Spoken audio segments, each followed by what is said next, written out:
Ada sebuah cerita yang menarik yang aku ingin ceritain ke kamu. Ini adalah kisah nyata, 150 juta lunas dalam waktu 2 bulan.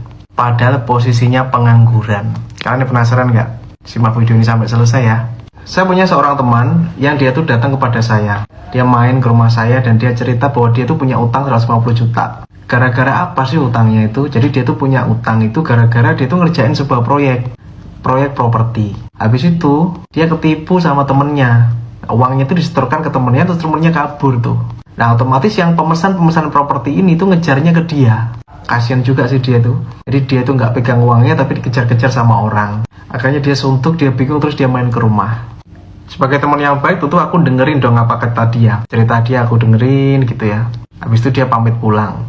2 bulan kemudian dia datang lagi ke rumah. Katanya dia bilang mau ngontek, bro aku mau ke rumah. Ya oke dong, welcome bro, gitu kan, selamat datang. Terus dia datang ke rumah, terus dia bilang, hutangnya sudah lunas. Waktu itu aku jelas kaget dong, kok bisa sih kamu lunas hutang kalau secepat itu? Apa rahasianya? Ternyata dia dapat job, dia dapat pekerjaan tak terduga teman-teman. Jadi temanku ini kan punya keahlian arsitek, dia bisa gambar-gambar. Ada sebuah perusahaan properti, perumahan, yang butuh arsitek.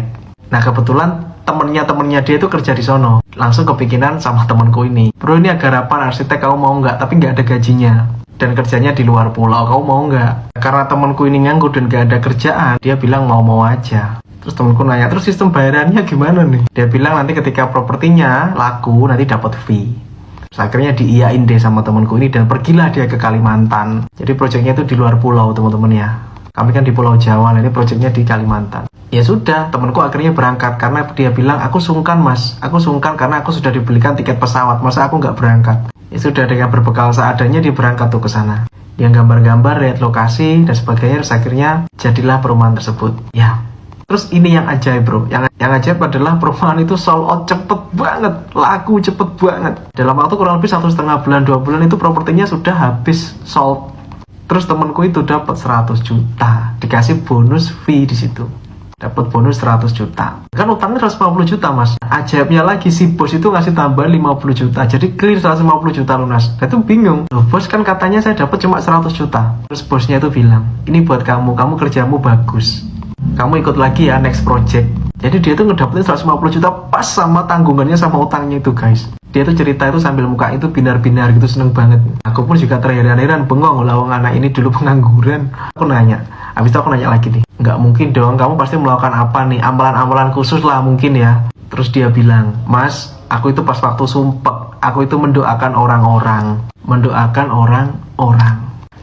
orang-orang itu gimana? Aku pun juga bertanya dong. Aku penasaran juga. Ini keren banget nih menurutku. 2 bulan yang lalu dia nganggur, wajahnya sumpek, peteng gitu ke rumah. Dia bilang gini, ini luar biasa guys. Aku itu kan lewat di jalan mas, aku lihat ada bapak-bapak jualan, aku doakan, ya Allah, saya doakan rezekinya lancar. Terus lihat orang lagi, ya Allah, tak doakan rezekinya lancar. Padahal posisinya dia sendiri juga nggak punya duit.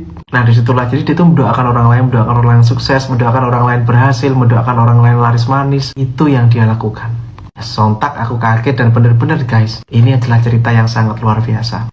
Ketika kita mendoakan orang lain, sebenarnya malaikat pun juga berkata, dan bagimu juga. Artinya ketika kita mendoakan orang lain, sebenarnya kita tuh mendoakan diri kita sendiri. Aku nulis cerita itu di buku Selaras ya. Kisah tersebut adalah kisah nyata dan ini adalah bukuku teman-teman. Di sini tuh ada banyak tips-tips lainnya dan rangkuman-rangkuman cerita-cerita yang unik-unik seperti itu aku rangkuman di sini di buku Selaras. Masuk banyak juga pengalaman saya pribadi. Mungkin kalian kalau suka baca-baca seperti itu kalian bisa order lah.